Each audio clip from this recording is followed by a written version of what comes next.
The world's forests are disappearing at an alarming rate. But there is hope.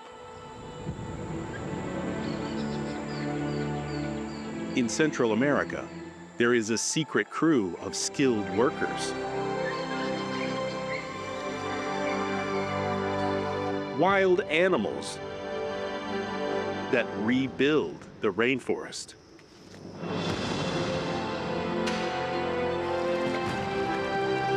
Architects lay the foundations for ecosystems.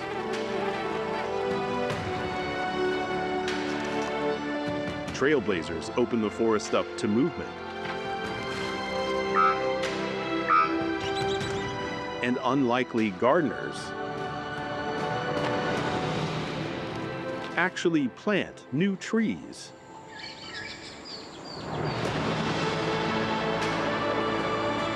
Each creature is a specialist. And together, they're on a mission to reclaim the rainforest.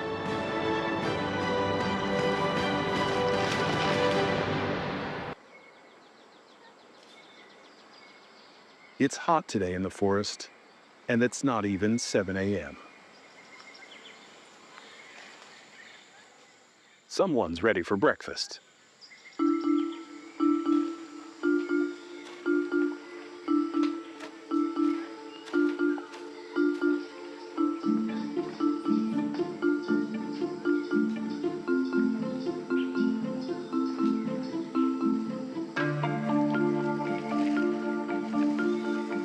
This capuchin monkey is on the move for most of the day, looking for food. He's not a fussy eater.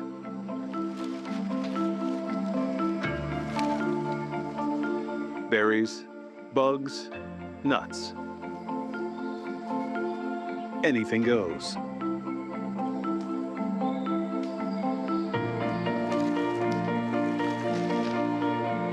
Getting to hard-to-reach places is no problem. Thanks to his prehensile tail, it acts like an extra arm and gives him incredible balance on even the thinnest branches.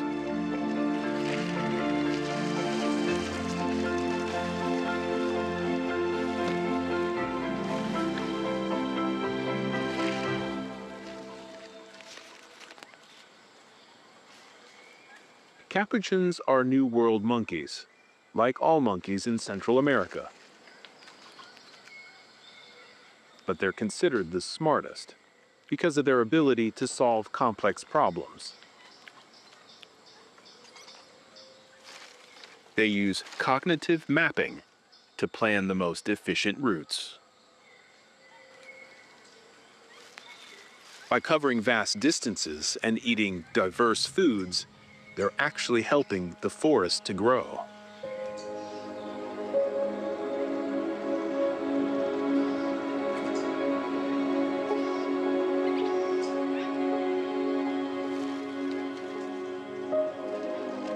As they climb through the canopy, they open areas to sunlight.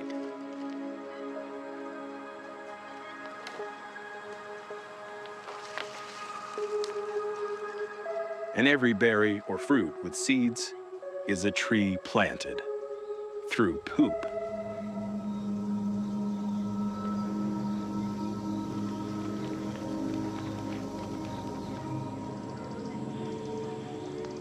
All that eating can make you thirsty.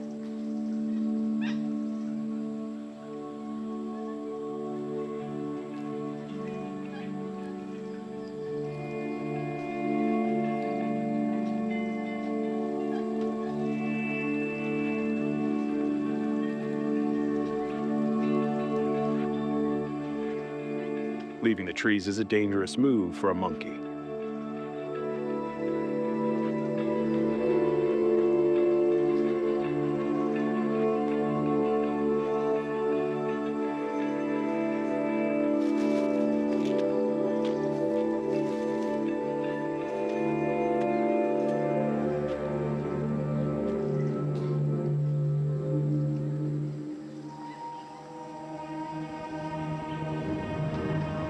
There are many eyes keeping a lookout.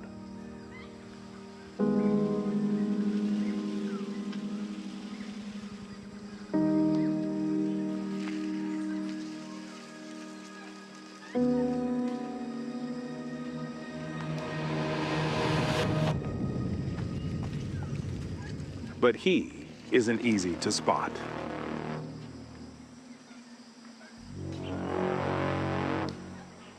Jaguars hunt at night, but this one hasn't had any luck. So he's hoping to catch a thirsty monkey.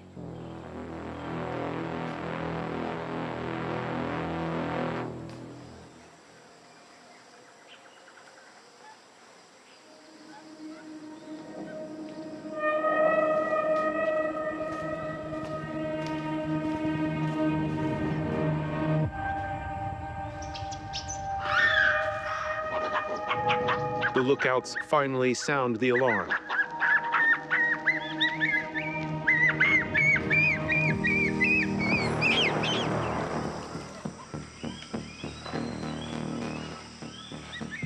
The jaguar's job is to remove the weak links from the ecosystem.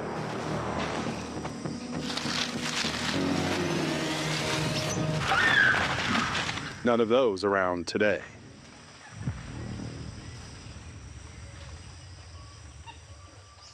He's a skilled climber, but these branches are too thin to support him. He'll have to look for breakfast elsewhere.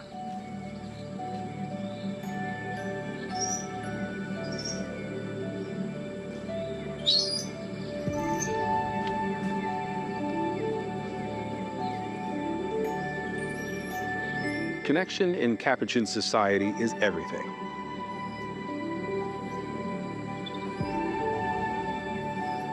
They look out for each other, and they spend a lot of time bonding.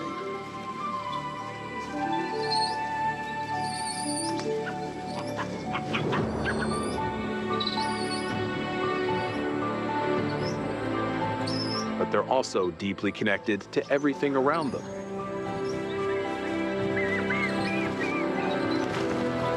They're key members of a team of animals that's helping to rewild the rainforest.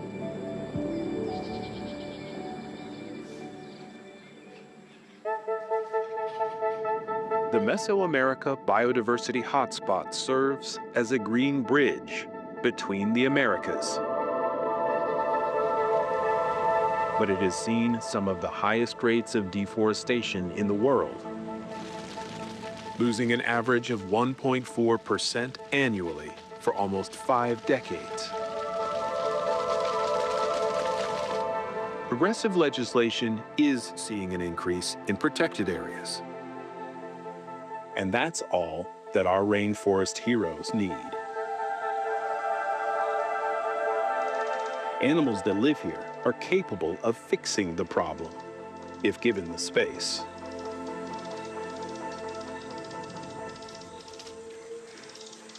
One of the most important architects of the rainforest, the peccary.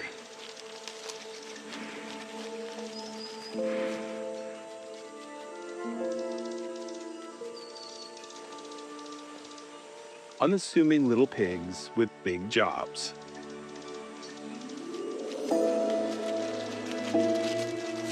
Like monkeys, peccaries spread seeds of the fruits they eat, often far from the parent tree. They spend 2/3 of their day traversing the forest floor in search of food. Up to 10 kilometers every day.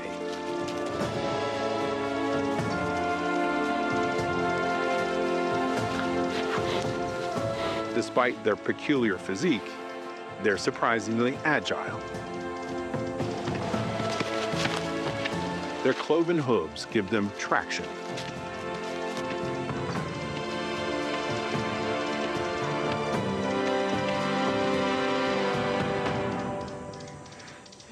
They're big fans of fungi, tubers, and roots, too.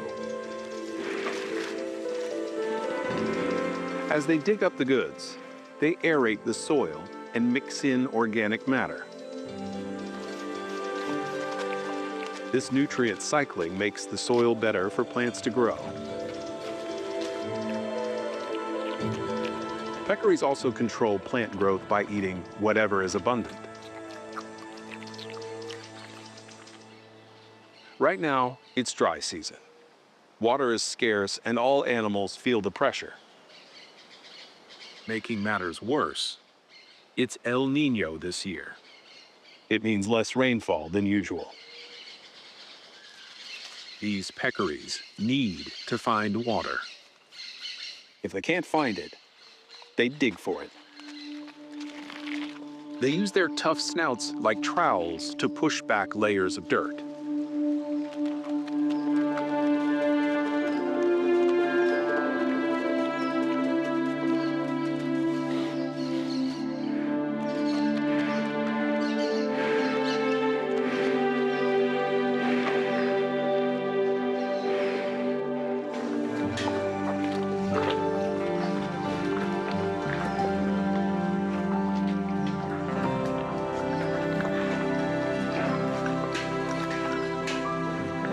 Peccary herds can be 200 strong. That's a lot of churning of soil and mud. Peccaries are a cornerstone species because they are an important food source too.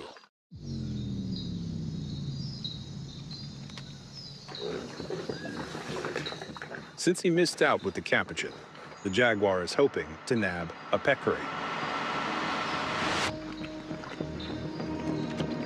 After all, they're his favorite prey.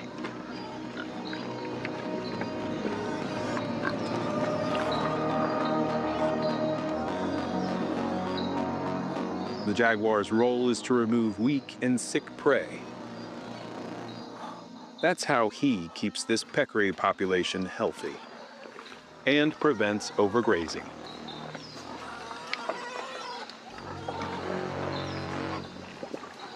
But one tiny noise could blow his cover.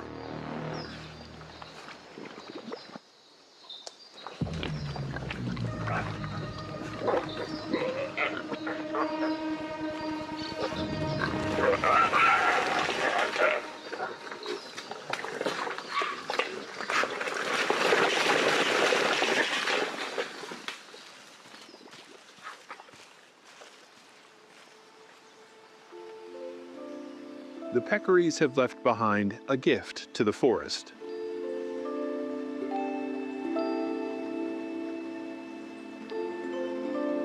The mud wallows create habitat for species like frogs and terrapins.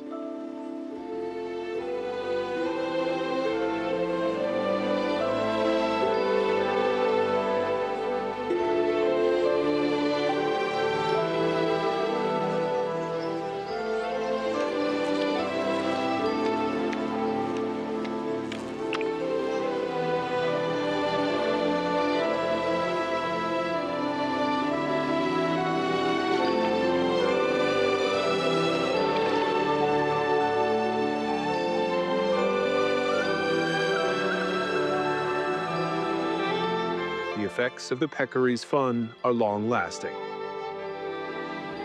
The bog they created might be small, but it could become an important part of the forest.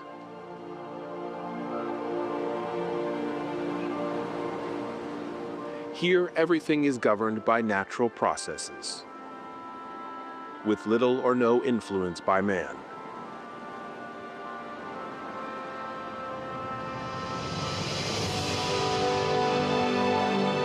It is the only place where some animals can survive. And the forest won't last long without the wildlife that lives here.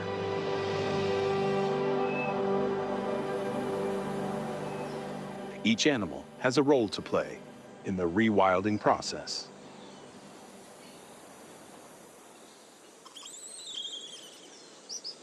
Spider monkeys are an integral link in the chain.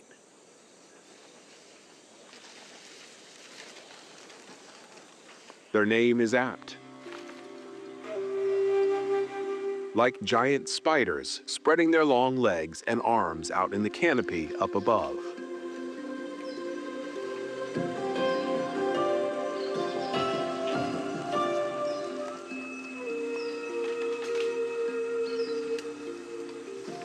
They're bigger and heavier than capuchins, and so their tails are much stronger.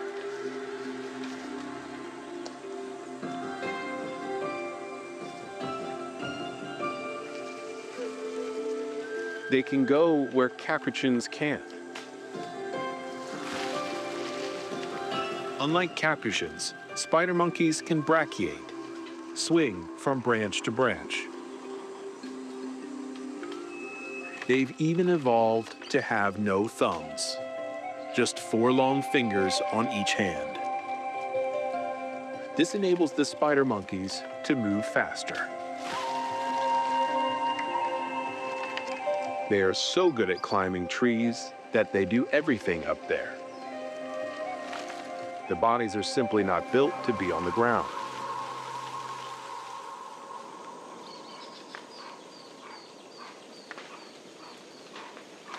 They live and work together, and when it's time to roost, the whole troop sleeps in the same area.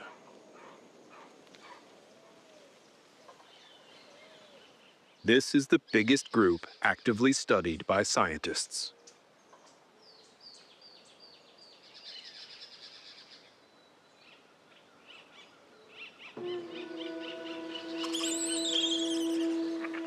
The females are the caregivers, and they know everyone will soon be hungry.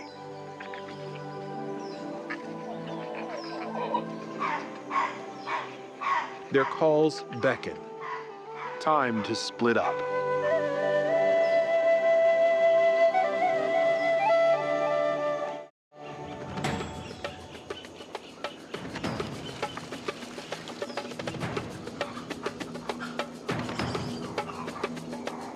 In what is called fusion, the group divides into smaller foraging units.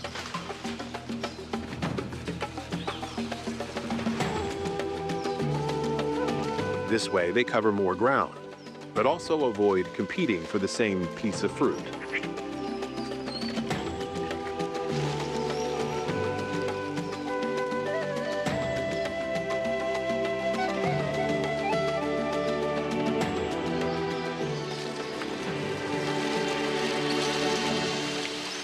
Their diet consists of juicy fruits. They eat them, seed and all.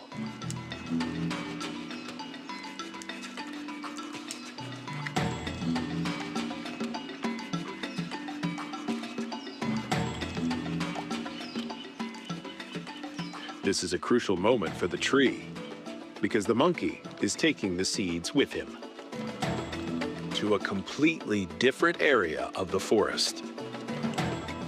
He could even be headed to a place that needs new trees. And he's not just transporting the cargo, he's preparing it for planting. A special microbe in his gut coats the seeds, a bacteria that will actually help them grow.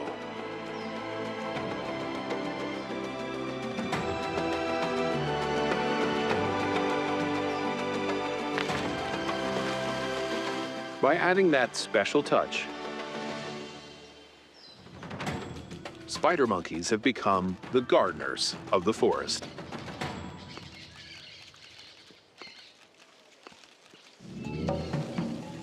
But gardening here is a skill that is learned, and this little guy is still in training.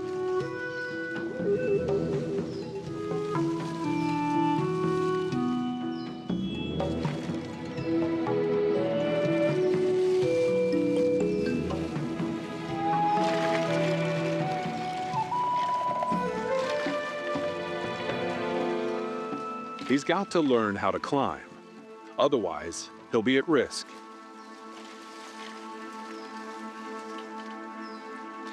There are a lot of predators here that will take a young spider monkey. Big snakes like the boa constrictor, the jaguar, and the harpy eagle, the largest raptor in Central America.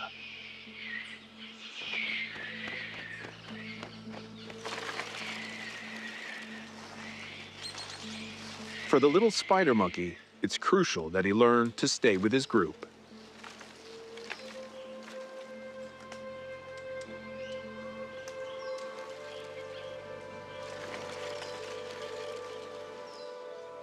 He's falling behind.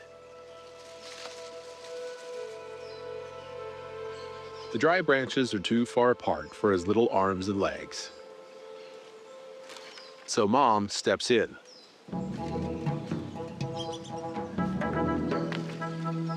Creating a bridge to help him across.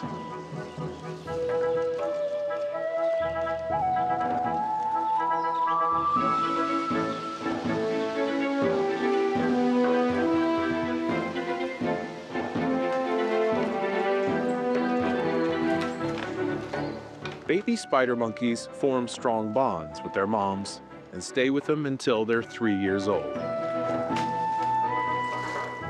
He's part of something bigger. Family, yes, but also forest health.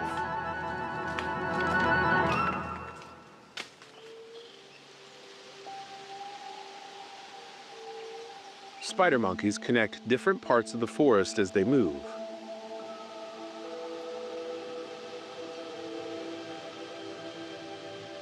They create corridors that facilitate the movement of other species. It's a big deal. It promotes genetic exchange and ecosystem resilience.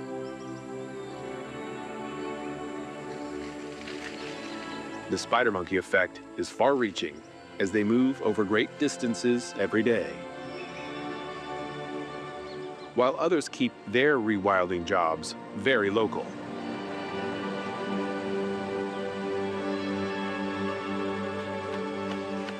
And they make it look good. A male three-wattled bellbird is looking for a partner.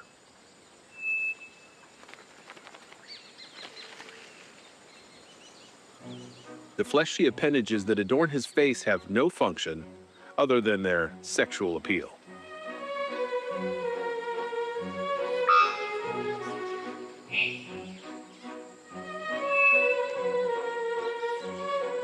But first, he'll have to lure a lover closer with song.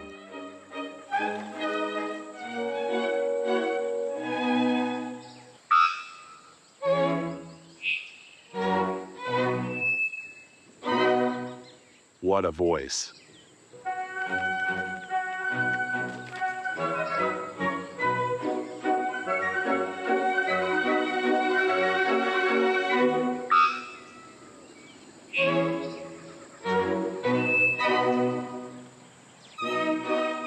He carries a tune well,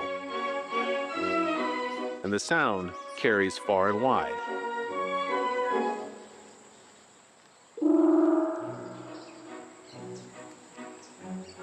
Because bellbirds are among the loudest birds on Earth.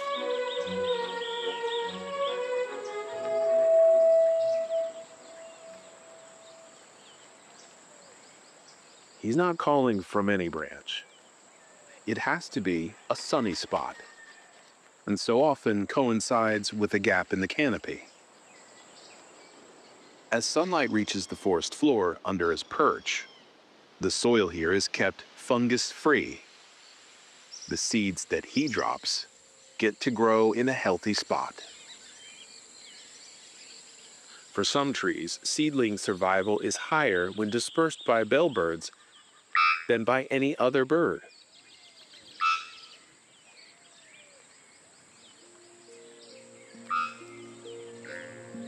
A female finally notices him. She is dressed in green, and she likes what she hears.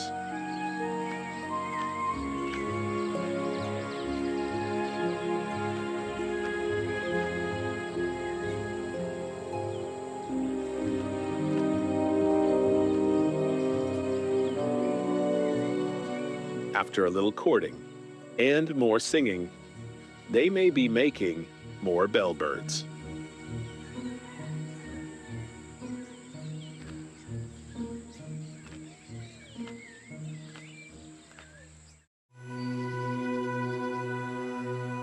The dry season is at its peak, and the animals are feeling it. The temperature is high for this time of year, and it's been this way for weeks. It's a global trend that gets worse with every dry season. Ecological balances are disrupted. More creek beds are full of sand. Nutrients are lost and soil hardens. More trees succumb to disease. For the wildlife, it means changing their behavior, or they may be forced to leave.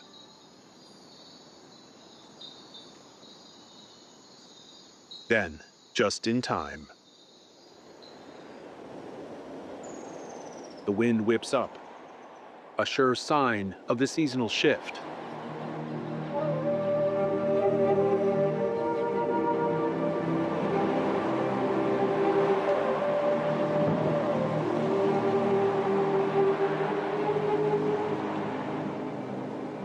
The wet season finally arrives.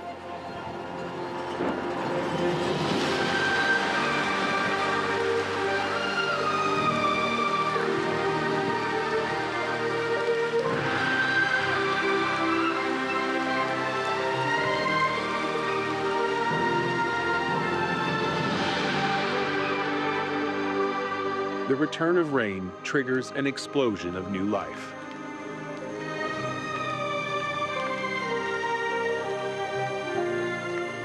The forest floor becomes a nursery for saplings. And fresh springs are a beacon for animal activity.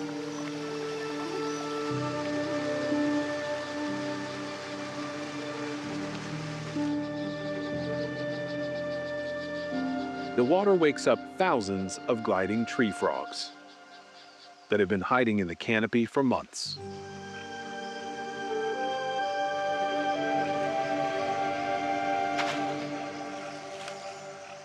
They only come down for a very specific reason. This male is in pursuit of a partner. But this isn't an old-fashioned love story.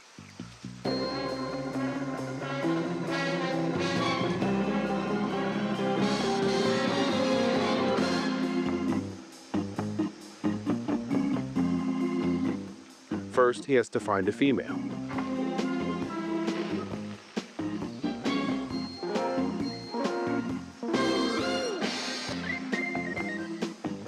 She's much larger.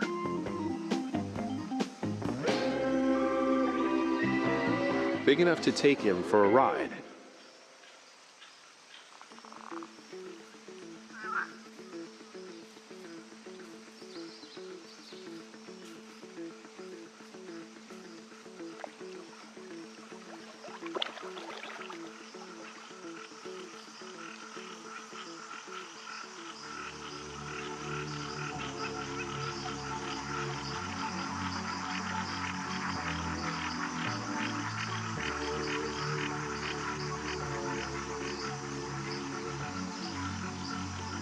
Maybe they'll go somewhere a little more private.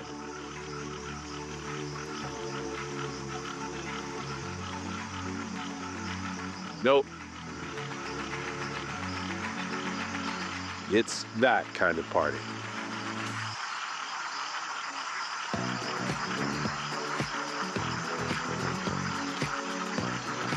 When it comes to gliding tree frogs mating, the more, the merrier. Males jostle for position. They outnumber the females by far.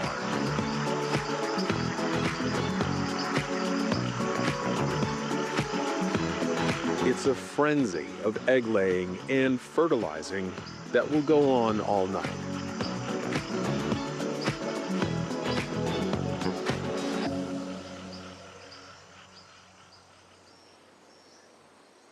$100,000 eggs.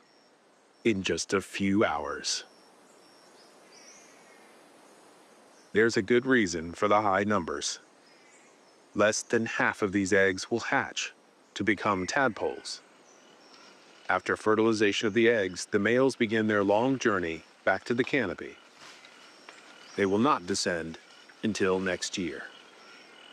Frogs are an integral part of the food chain, both up and down. Frogs eat millions of insects that could become pests, but they also feed an army. Within 5 to 10 days, the eggs hatch into tadpoles. This wallow created by the peccaries has filled with enough water to support their development. Tadpoles have a job to do.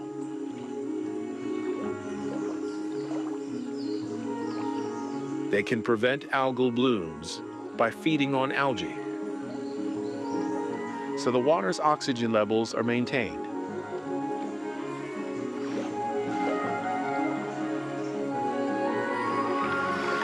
And this remains a healthy place for other aquatic life.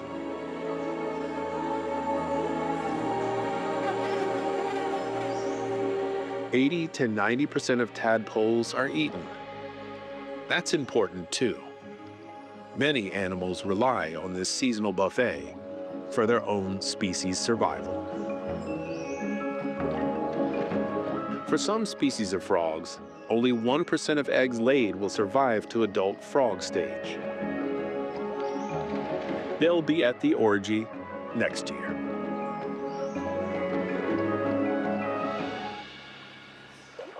During peak wet season, the rainforest can receive as much as 6 inches of rain every day. For many, that means their large territories are dissected by waterways.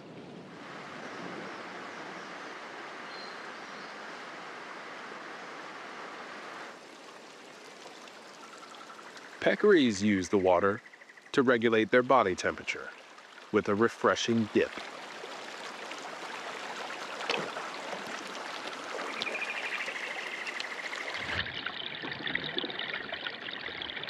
Another bonus of water crossings is that seeds eaten on one side can be spread far beyond the riverbanks. Tapirs roam even farther than peccaries.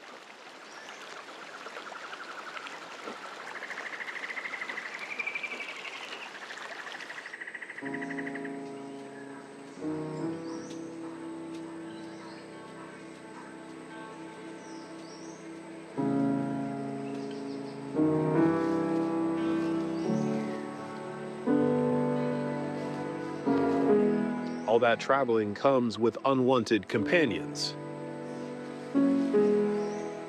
Ticks.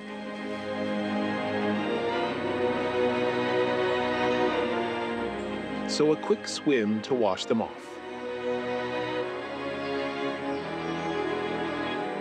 Or even a mud bath. This spa comes with a bonus service.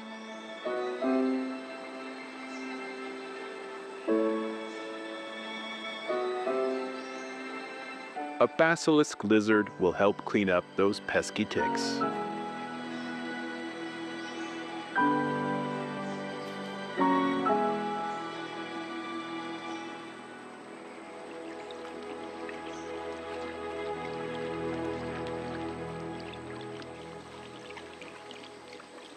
All this water has stirred someone else in the nearby leaf litter. A terrestrial frog.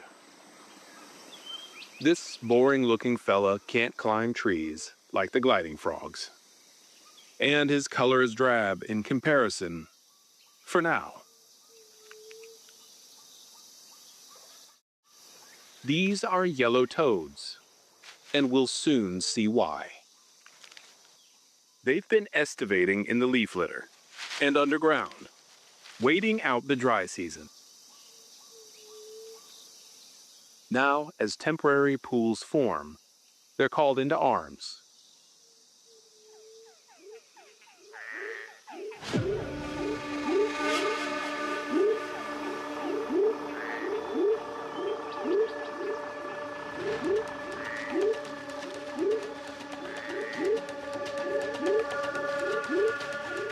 Their vocalizations reverberate throughout the forest. The females take note. Not impressed? The males have another trick up their sleeves. They turn bright yellow.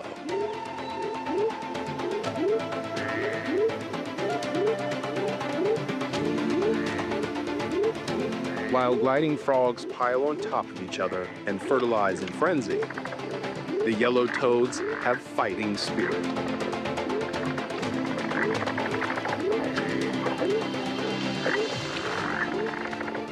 The females are outnumbered, 10 to 1. Everyone wants the girl. The males only have a few short hours to succeed. Their color intensifies.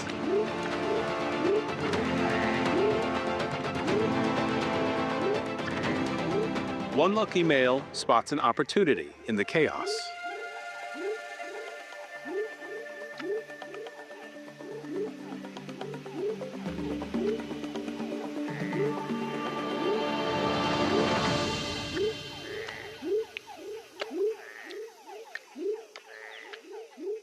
For some, the ruckus is a dinner bell.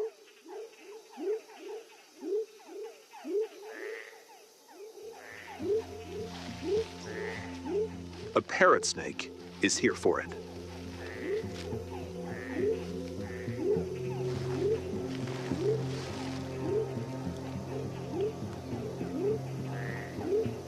And there's plenty left over.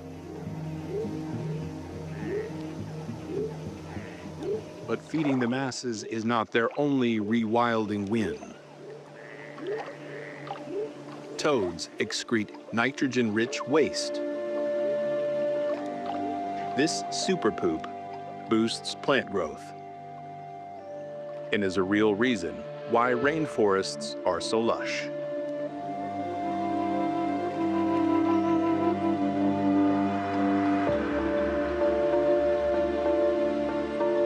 We've seen the trailblazers, the architects, the gardeners. The soil is enriched with poop, the earth is plowed, and seeds are dispersed by birds and mammals. But for seeds to exist, we need flowers and pollinators. Bats, bees, bugs all play a role.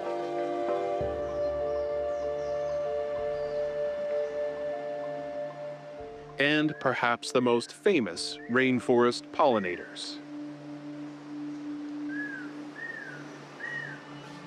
Hummingbirds.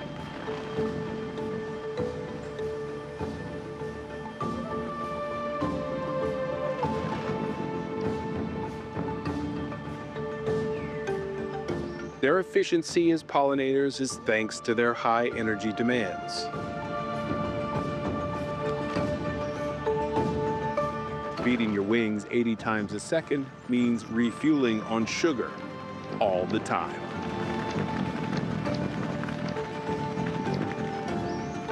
A single hummingbird visits up to 3,000 flowers in one day. The hummingbirds are on vacation.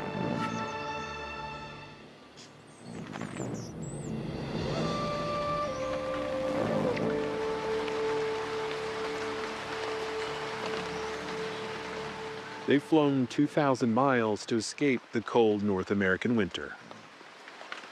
Here, it's always warm, and there's always food.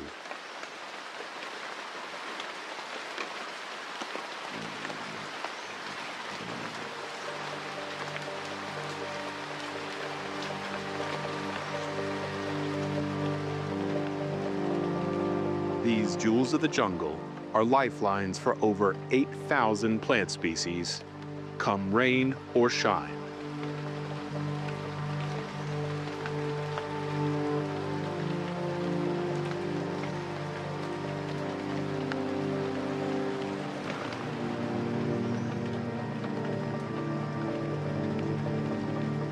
Their demand for energy means they can't stop feeding, not even when it pours down.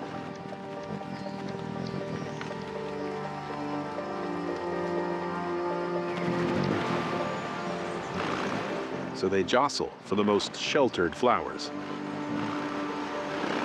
rewilding as they flit and zoom.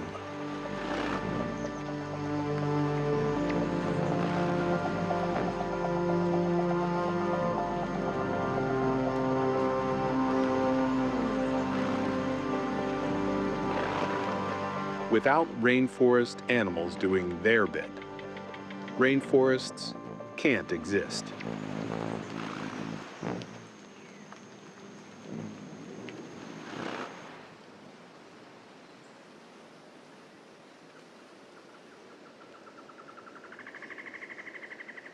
The spider monkeys are coming together again.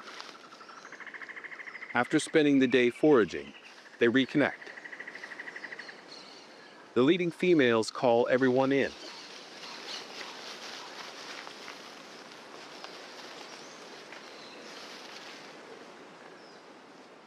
But before bedtime, there's time to play.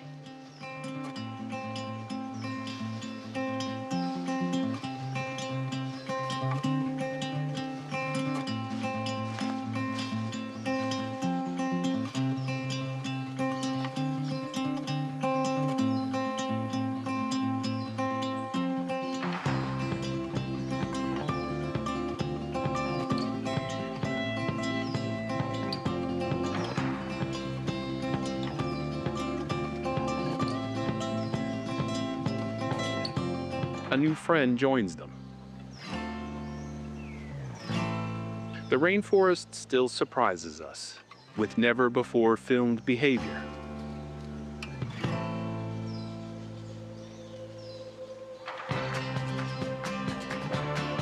Capuchins and spider monkeys share habitat.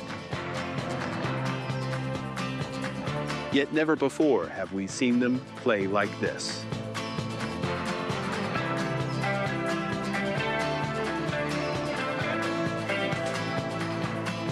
Even grooming each other.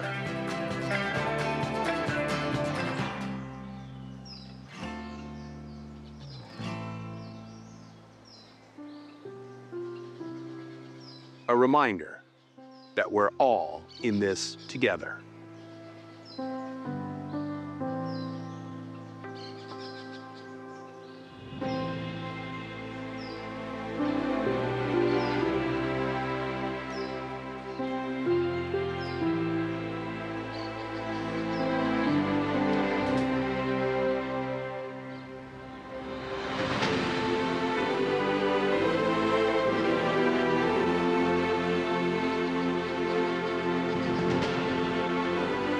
Progressive legislation and reforestation initiatives give animals the space they need.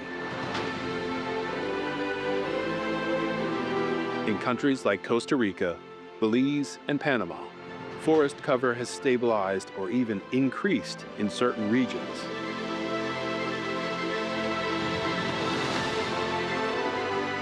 The animals all work hard to survive. And by just doing that, they have the power to rewild the rainforests and keep them wild.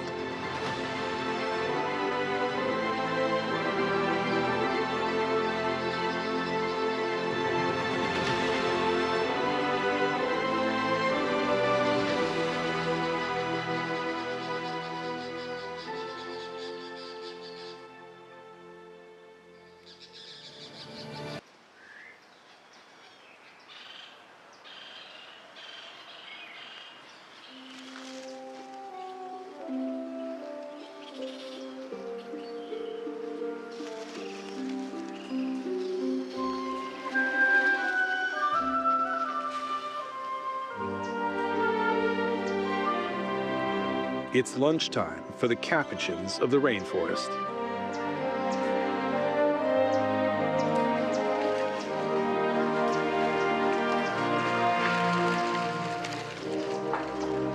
Today, this troop has ventured a little farther than usual, to the edge of their territory.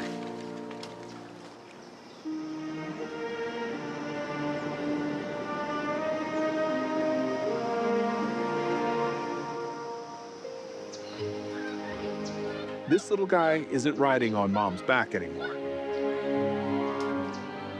This is his first time climbing on his own.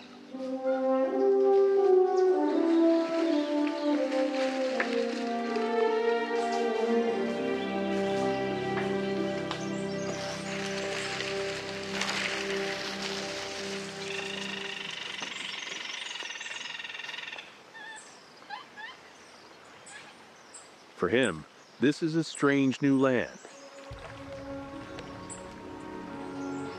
with bizarre trees, and he's never seen this much water.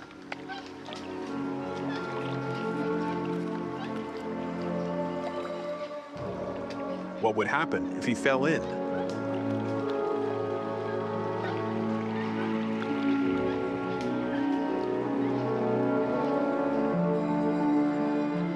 This basilisk lizard is right at home here because he has a unique talent. He's nimble and fast enough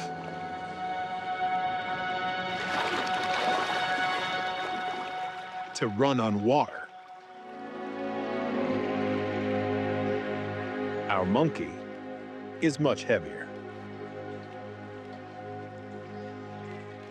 But in this new place, there are plenty of vines to climb.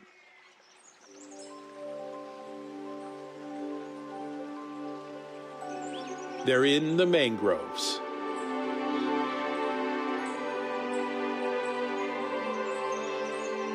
In places like this, where mangroves and rainforests are interconnected, capuchins transport seeds from one ecosystem to another, bridging the two environments.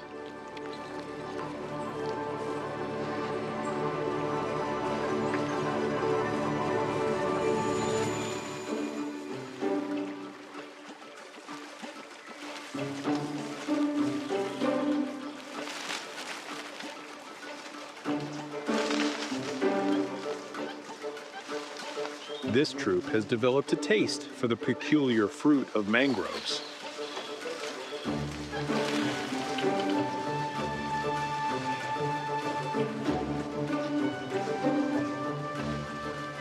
Mangrove fruits fall when they're ripe and are carried away by the tides. And that's when the capuchins intercept.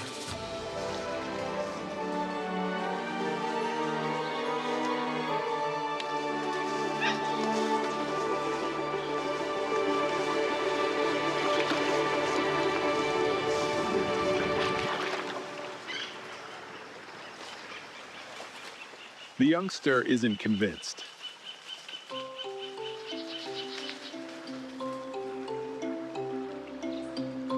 Playing above the water looks like fun, but what if he falls?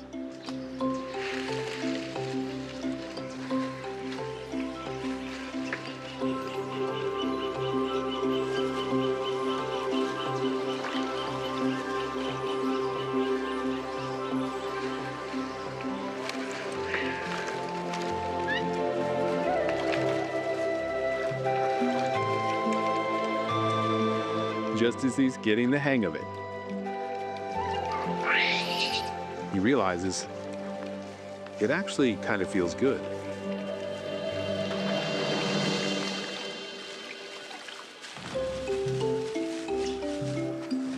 The plunging helps to cool them down.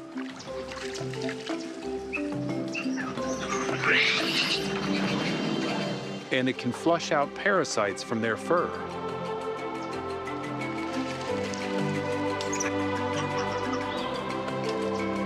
Scientists don't know exactly why capuchins do this. It could be just for fun.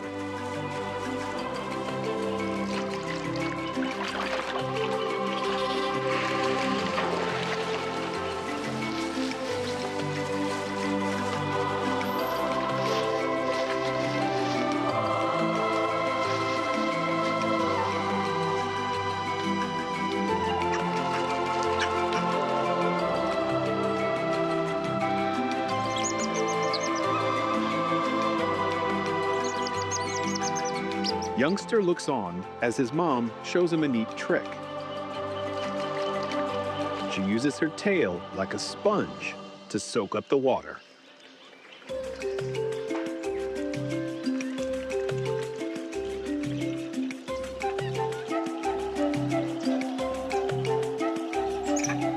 But mangroves are so much more than a playground for fun-loving capuchins.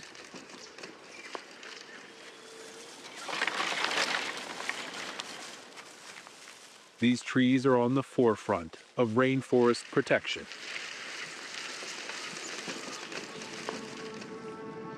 Mangroves cover less than 5,000 square kilometers of Central America's coastlines. They protect rainforest edges from encroaching saltwater and erosion, and they're the first line of defense against hurricanes. Mangrove trees are also natural water filters, trapping sediments, heavy metals, and pollutants. This improves the health of freshwater systems that support rainforest biodiversity. Animals use mangroves as corridors to move between marine, coastal, and terrestrial ecosystems. They move seeds and nutrients between these environments along their mangrove adventures. But it is an area of unfamiliar dangers.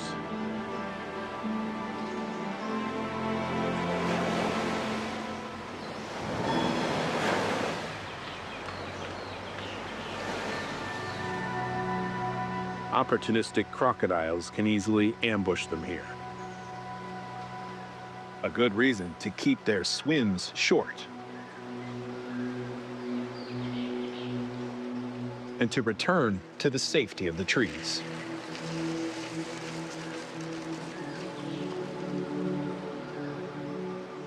But other dangerous animals prowl this corridor.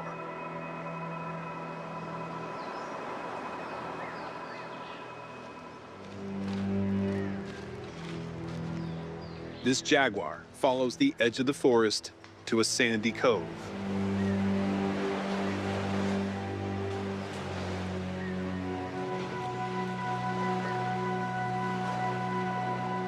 These secretive animals are rarely seen. But infrared lights, invisible to cats, allow us to see them at night.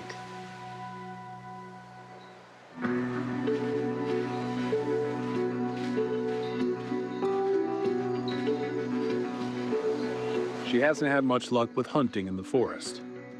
Her energy levels are low.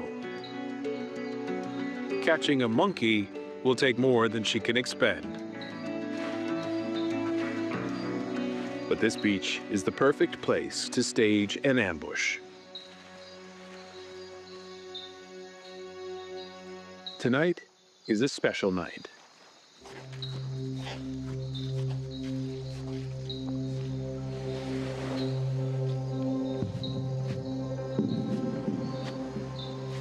It's 𝗥𝗲𝗹𝗁𝗂, a mass nesting event.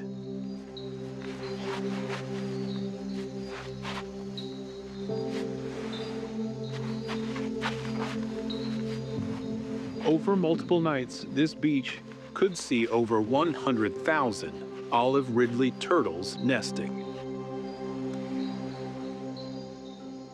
They do it in the dark to avoid daytime predators and to dodge the heat.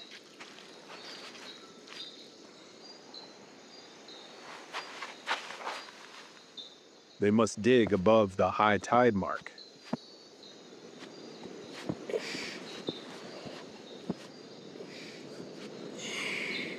As they shovel, the turtles aerate the sand, which can improve the health of beach ecosystems.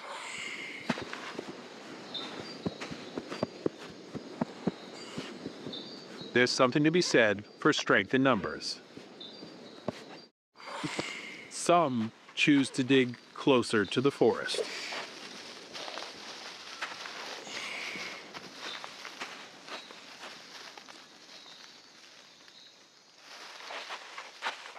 It's a big mistake.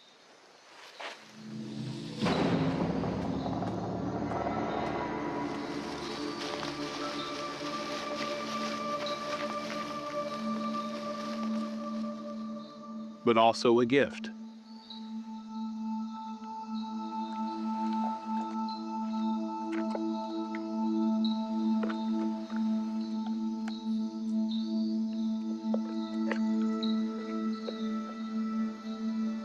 The tired jaguar welcomes the feast.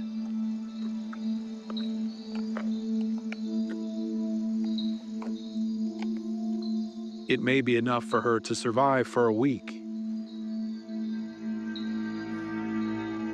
And the leftovers can feed smaller animals, insects, and even plants.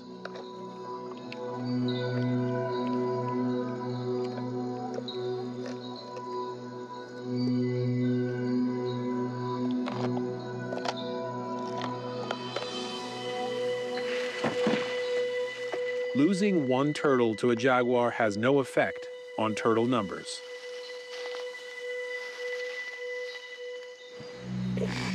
Every turtle that gets to lay her eggs will deposit around 100 of them.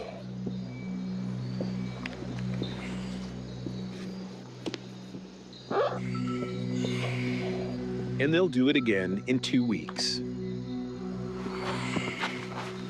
On average, 3 times in one breeding season.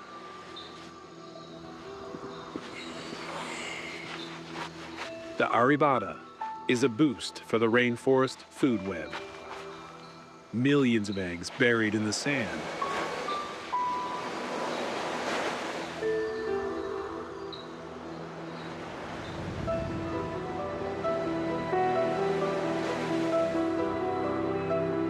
Sunrise sees the last of the night's turtles covering up their nests. Exhausted, they shuffle back to the water.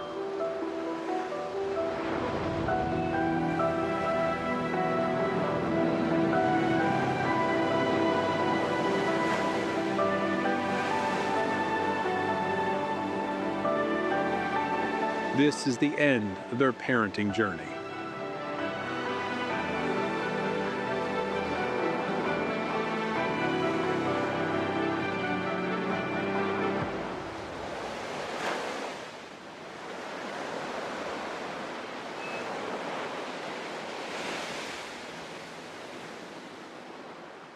For one of the forest's shyest creatures, it's scrambled eggs for breakfast.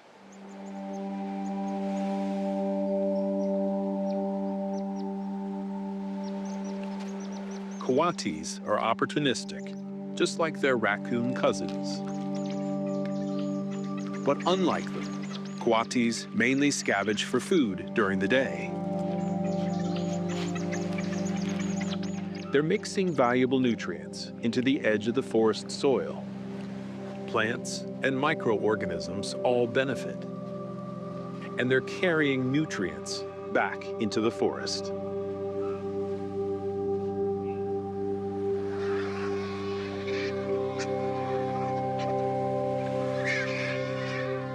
Black vultures join the buffet.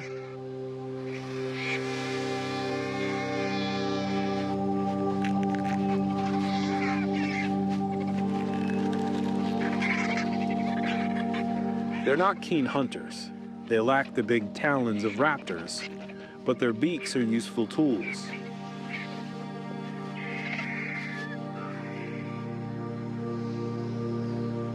With some effort, egg yolks are slurped up. The spillage adds nutrients to the sand for crabs to enjoy later.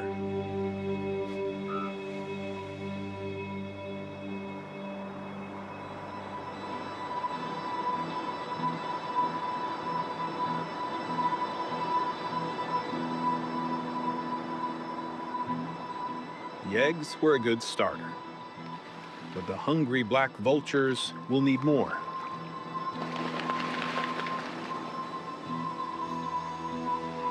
They remain on the outskirts of the forest. It's easier to see carrion out in the open.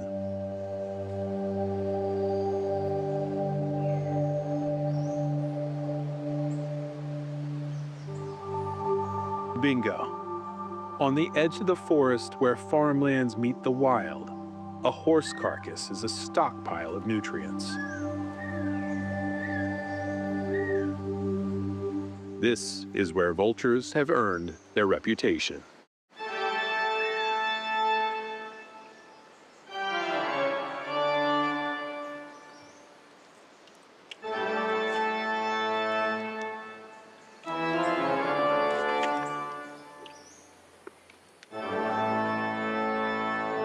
Dark, mysterious scavengers.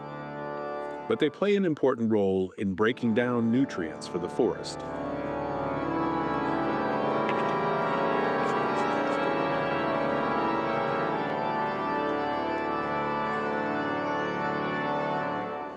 In Central America, there's a species that eats flesh with flair.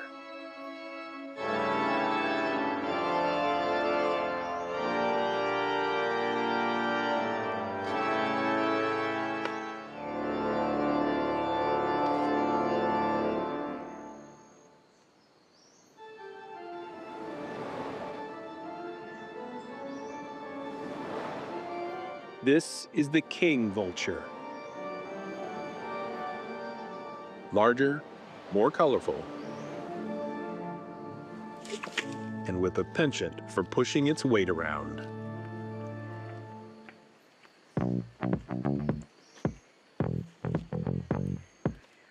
Death never looked this good. But his bald head helps him keep clean when digging into a carcass. And they're keen to get their beaks dirty.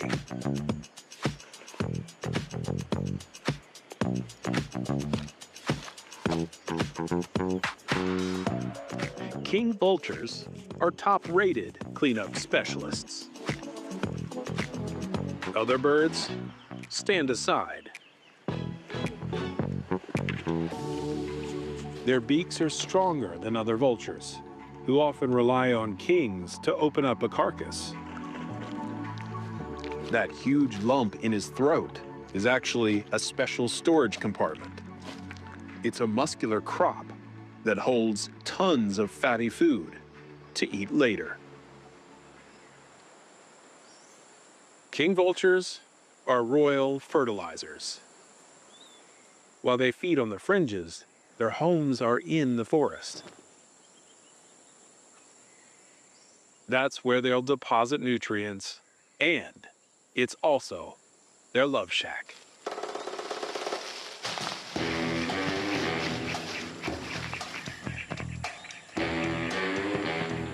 This male returns to his partner, who's just as flashy as him. They've been together for years, and together they'll defend their nesting site. But first, romance. Bowing, posturing, showing off.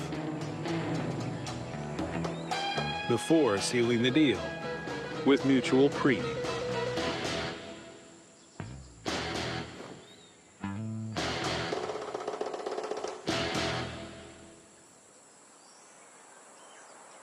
The movement of the kings between forest edges and the pristine interior brings nutrients that wouldn't otherwise get here. The health of the rainforests depends on it. Central America has over 170,000 square kilometers of agricultural land. That creates a lot of areas where wildlife and developed land intersect. New initiatives are encouraging sustainable practices that keep these forest edges strong. In fragments of the rainforest itself, non-native eucalyptus trees have taken hold. The spread of eucalyptus can replace native plants that are crucial for local wildlife, including insects, birds, and mammals. But this forest has tailors that can stitch it all together.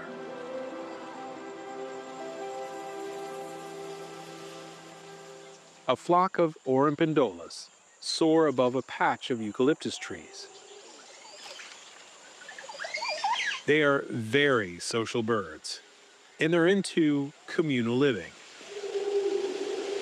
This group of about 20 females work together to build something special. They are part of a harem, all lured here by the same male. His acrobatic displays and loud gurgling calls mark the beginning of the nesting season.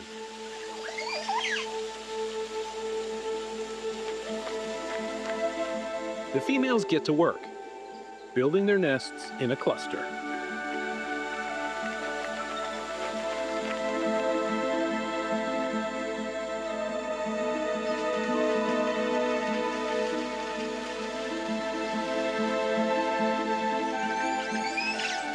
Each nest will be a unique hanging basket, up to 6 feet long.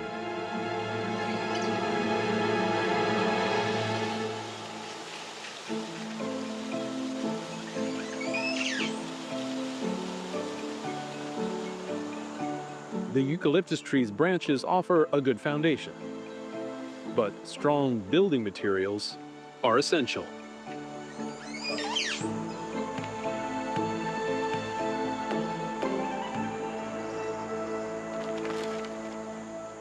Vines, twigs, and moss are decent.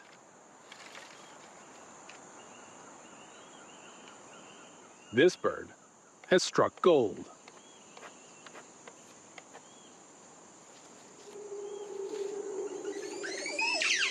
Banana flowers are great for building.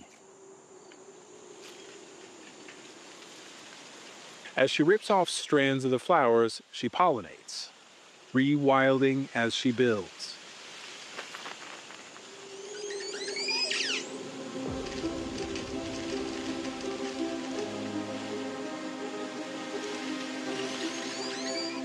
But the summer is short. The females only have a few weeks to finish the nests before the rainy season.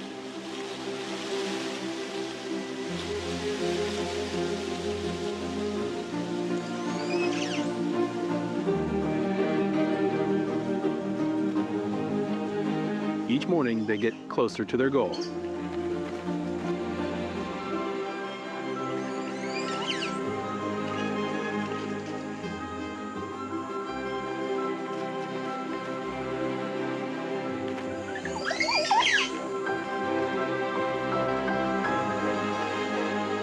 An assortment of random plant pieces becomes a complex web of baskets to house their eggs and chicks.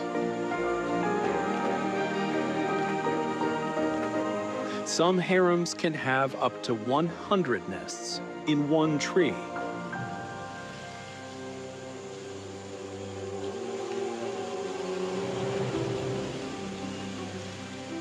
The higher and more isolated the social structures are, the more protected from predators.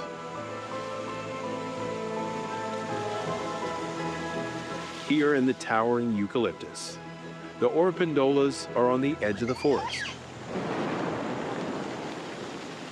Yet the nests are built to withstand strong winds and rain.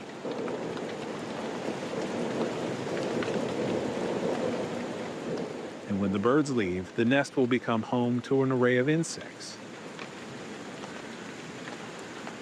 The non-native eucalyptus tree is enveloped in the ecosystem. It's a slow process. But that's true for many of the rainforest's iconic wildlife.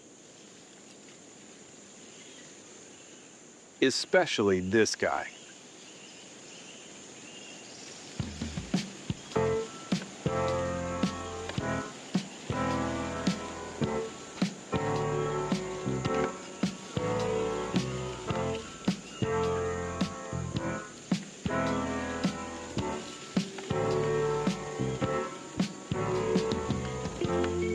Sloths are indicators of forest health. His presence is a good sign that this outlying part of the rainforest is doing pretty well. The sloth also adds to forest health as he ambles on.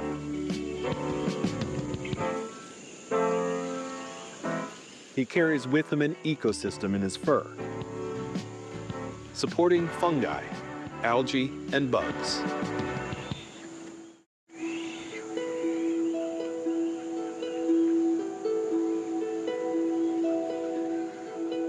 In an ideal world, nature would always be left alone.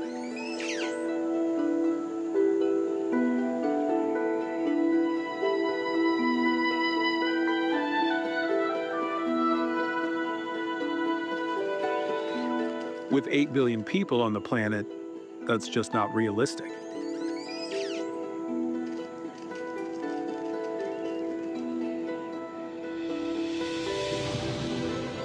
But Central America is a beacon of hope.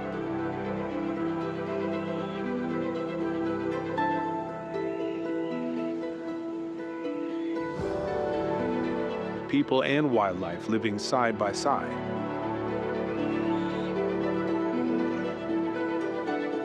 And every now and then, an anomaly, a species that thrives in the most unlikely place.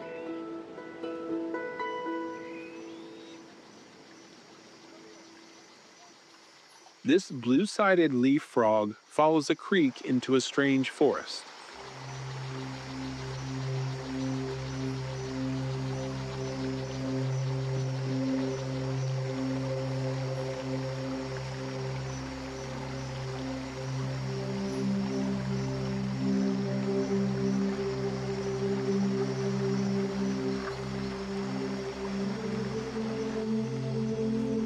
She's looking for a safe place to lay her eggs.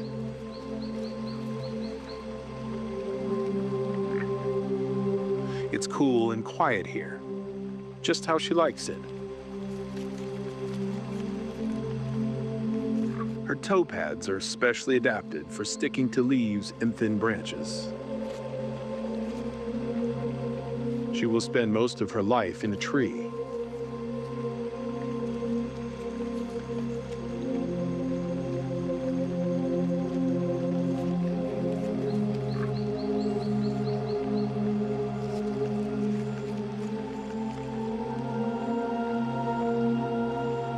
Her coloration is particularly clever. Her green dorsal tint conceals her in the leaves. But when she needs to warn off a predator, her blue sides and orange eyes pop out in a startled display.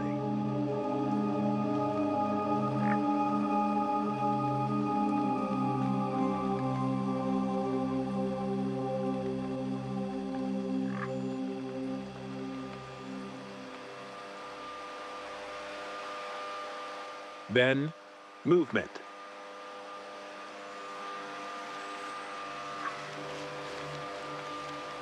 She's suddenly aware of something coming closer.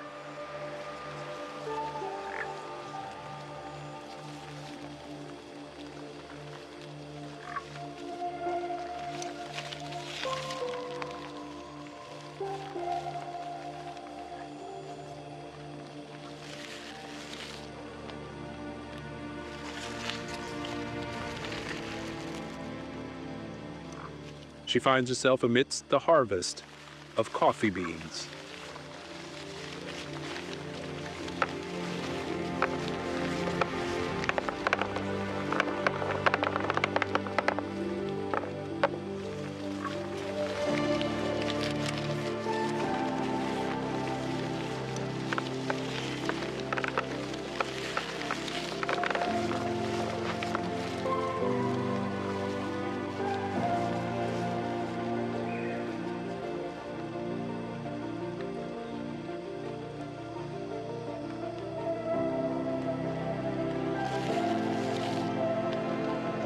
She opts for the best defense, to disappear.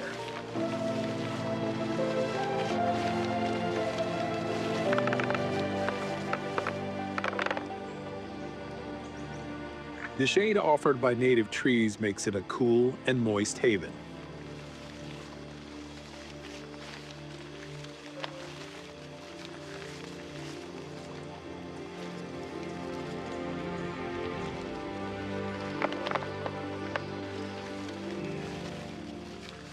If he can dodge the farmers and their fertilizer.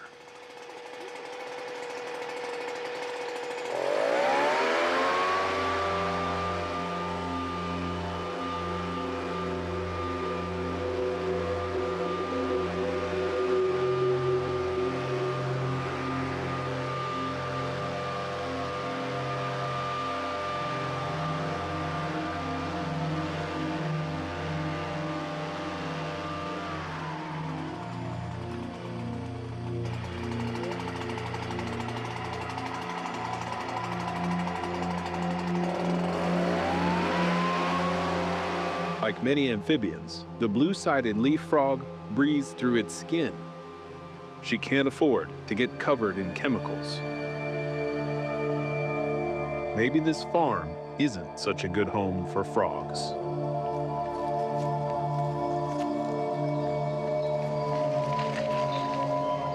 But as night falls, the place changes.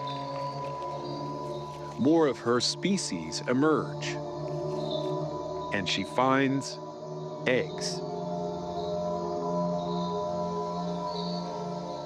It's a sure sign that blue-sided leaf frogs do well here. This place is everything she needs: mates and water.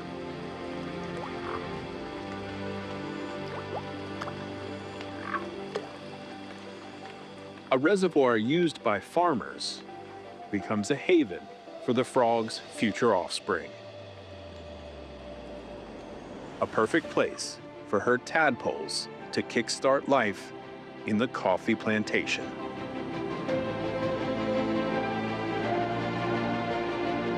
After laying her eggs, she heads along the creek again and makes it back into the forest.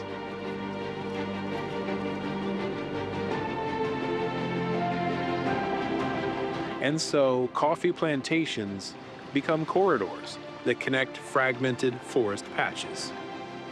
And the frog is affectionately dubbed the coffee grower's frog.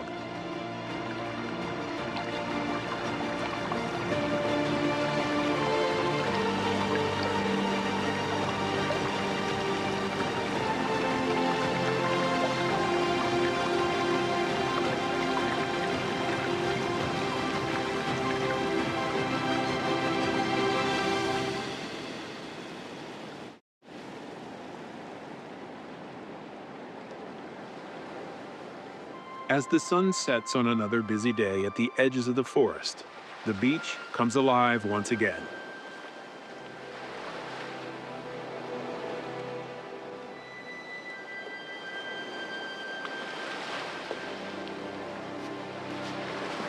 The 𝗥𝗲𝗹𝗁𝗂 from 8 weeks ago is bearing fruit.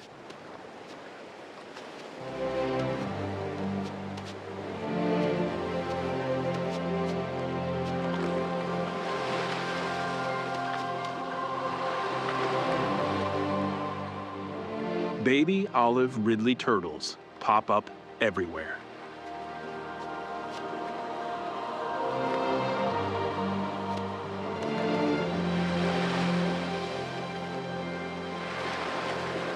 While they're the epitome of perseverance, on a marathon trek across an endless beach, their leftovers are what's doing the rewilding now.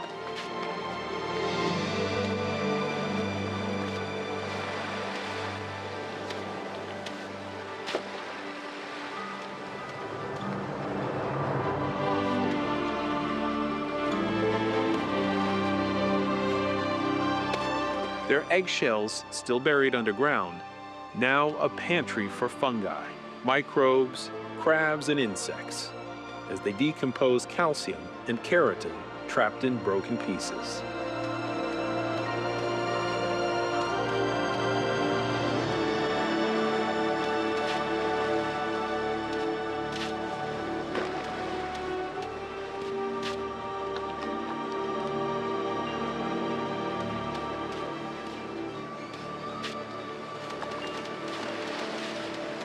The turtles make it to the sea.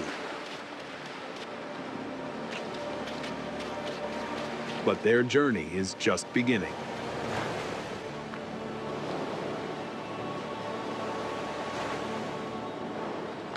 There's always something bigger that's hungry too. This enriched food web supports those who move between forest and fringe. Every animal doing their part to getting the wild spaces just a little wilder. At the upper edge of the forest, the last few remaining mountain almond trees stand tall. Many have been cut down to make way for pineapple plantations. But one bird is not letting go.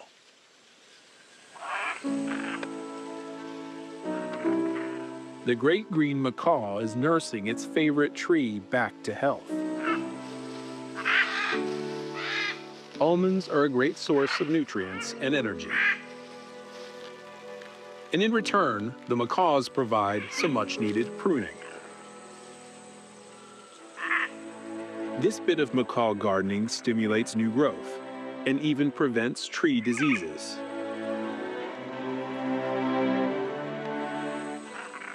But the birds aren't just here to eat. The tree also provides them with shelter.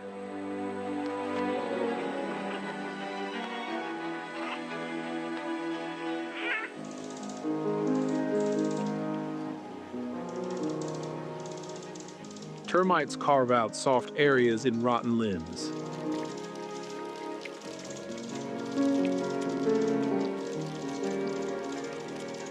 The macaws do the rest, hollowing out the spaces to make room for new life.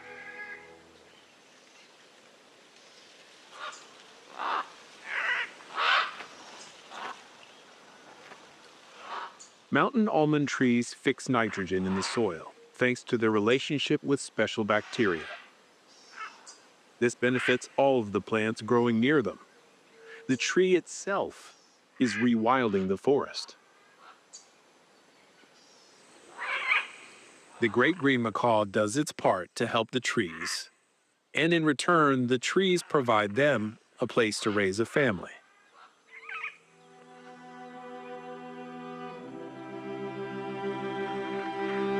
This male is looking for a female. It's important to choose wisely. They mate for life. She seems keen, but he's got to do his best to impress her.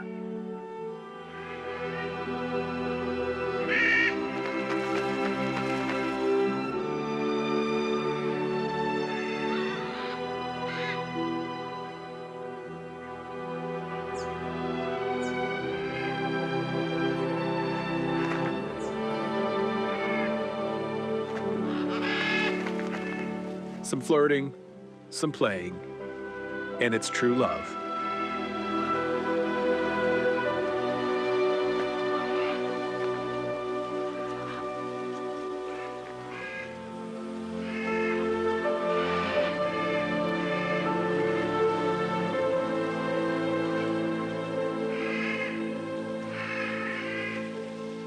Next step, find a nest.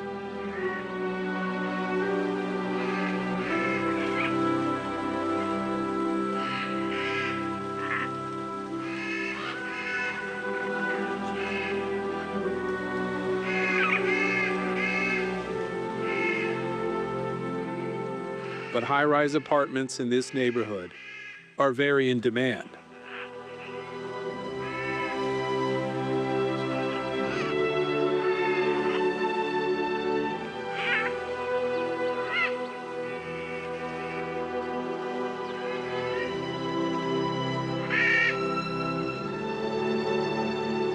And this one has a problem.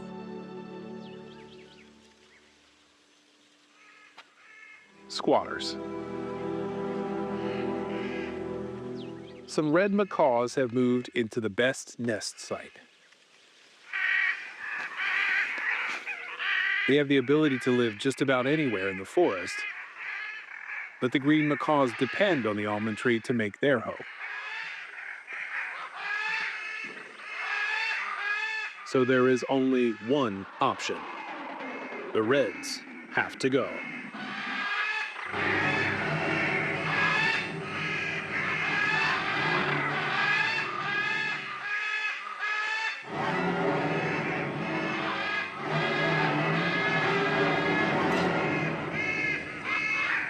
But evicting these birds requires some extra muscle.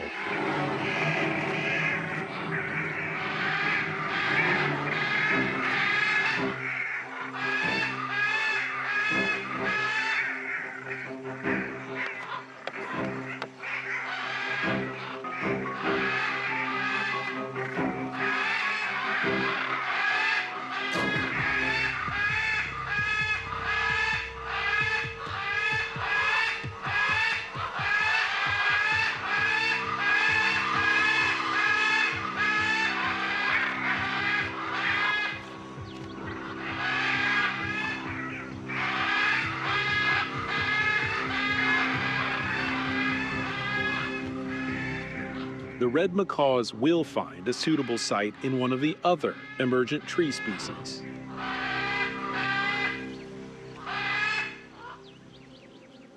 The green newlyweds are finally ready to start their new life together in the highest almond tree at the edge of the forest.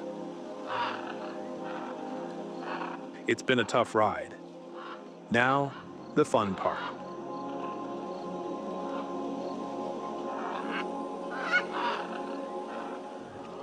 They only breed once a year. She will lay 2 to 3 eggs. This location gives them the best chance to raise a new generation of almond tree caregivers.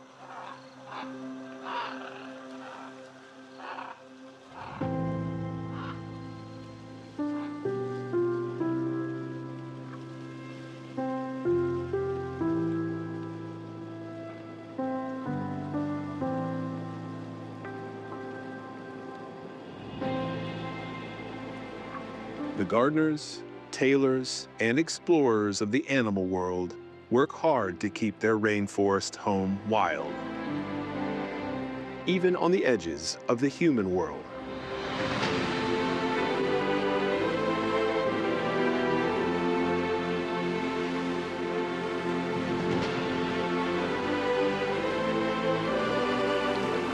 To them, rewilding is survival. To us, it should be priority.